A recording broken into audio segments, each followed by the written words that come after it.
اعداد و شمار بتا رہے ہیں کہ ایکسپورٹ میں اضافہ نہیں ہو رہا ہے، تو یہ جو پیسے آ رہے ہیں پھر کس چیز کے آ رہے ہیں؟ ایکسپورٹ کے علاوہ تو کوئی پیسے آ نہیں سکتے ہیں۔ یا تو جو ریمیٹنس ہے پاکستانیوں کے وہ ڈبل ہو گئے، وہ بھی نہیں ہوا۔ پیسہ امریکہ سے اٹھا کے یہاں لا کے رکھنا، زیادہ آمدنی کمانا اور منافع واپس بھیج دینا، اس سے پاکستان کو کیا فائدہ ہے؟ پاکستان کو تو اس وقت فائدہ ہے جب اگر باہر کے پیسے آئے اور یہاں پر کارخانے لگے یا کوئی معاشی اثاثے بنے، power station, dam, port, canal, یہ چیزیں بنے، اثاثے بنے۔ یہ ڈالر کہاں سے آئے؟ یہ تو قرضے کے ڈالر ہیں۔ حکومت قرضہ لے رہی ہے اور قرضے کے ڈالر نجی شعبہ باہر انویسٹ کر رہی ہے۔ یہ تو مذاق نہیں ہے تو کیا ہے؟ 2003 تک ہر $100 کے ایکسپورٹ پہ ہم $125 تقریباً امپورٹ کرتے تھے، یعنی 25% خسارہ تھا۔ اب ہر $100 کے ایکسپورٹ پہ $230 کا امپورٹ ہے۔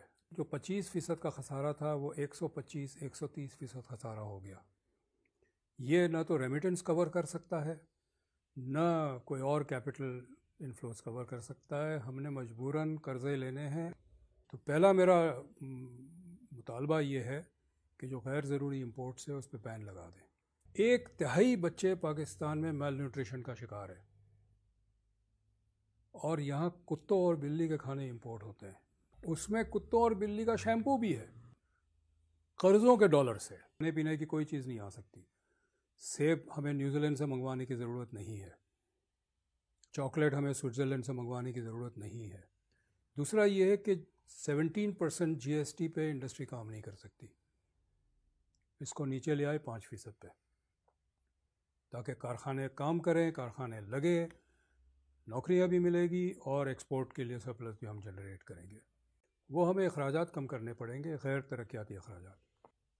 ہمارے پاس 42 ڈویژنز ہیں منسٹریز کے اسلام آباد میں۔ اس میں ایک ہے ڈویژن فار نیشنل ہارمنی، ایک ہے نیشنل ریگولیشن، ایک ہے نیشنل ہیریٹیج۔ مطلب مجھے کوئی بتا دیں کہ اس کی کیا ضرورت ہے اور یہ کیا کام کرتی ہے۔ پوسٹ آفس جو ہے منسٹری آف کمیونیکیشن کا حصہ ہوتا تھا، وہ الگ منسٹری بنا دیا آپ نے۔ تو میں جب غیر ترقیاتی اخراجات کم کرنے کی بات کرتا ہوں تو میں ڈیفنس ایکسپینڈیچر کی بھی بات کرتا ہوں۔ یہ اب ہمیں اس کو کھولنا پڑے گا۔ آپ اگر لاہور سے پشاور جائیں، GT روڈ کے اوپر ہر 40 کلومیٹر پہ ایک کنٹونمنٹ ہے۔ اب تو ماسکو تک ہمارے دوستانہ تعلقات ہیں، یہ بند کریں نا سارے۔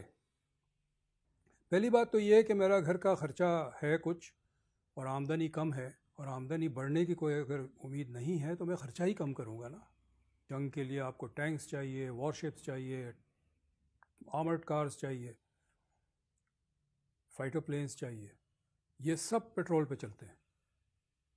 پیٹرول ڈالر سے آتا ہے، ڈالر ایکسپورٹ سے آتا ہے، ایکسپورٹ کارخانے کریٹ کریں گے۔